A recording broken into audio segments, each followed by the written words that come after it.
மகா கும்பமேளா என்பது இந்துக்களின் மிகப்பெரிய மதக் கூட்டமாகும். இது இந்தியாவின் 4 புண்ணிய நதிகளில் பிரயாக்ராஜ், ஹரித்வார், நாசிக், உஜ்ஜைன் நடைபெறுகிறது. இந்த விழா தேவர்களும் அசுரர்களும் அமிர்தத்திற்காக போரிட்ட கதையை அடிப்படையாகக் கொண்டது. கும்பமேளா 3 வகைகளில் கொண்டாடப்படுகிறது. 144 ஆண்டுகள் மகா கும்பமேளா.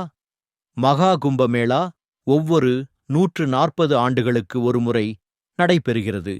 இது மிகவும் புண்ணியமான நிகழ்வாக கருதப்படுகிறது.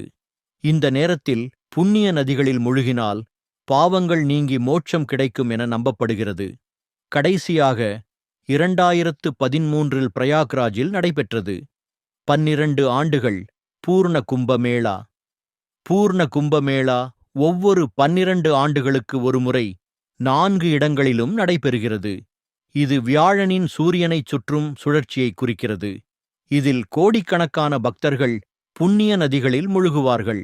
45 ஆண்டுகள் அர்த்கும்ப மேளா. அர்த்கும்ப மேளா ஒவ்வொரு 6 ஆண்டுகளுக்கு நடைபெறுகிறது. ஆனால் 45 ஆண்டுகள் குறிப்பிடத்தக்கது. இது கிரகங்களின் சிறப்பு நிலையை குறிக்கிறது. இது பிரயாக்ராஜ் மற்றும் ஹரித்வாரில் மட்டுமே நடைபெறுகிறது.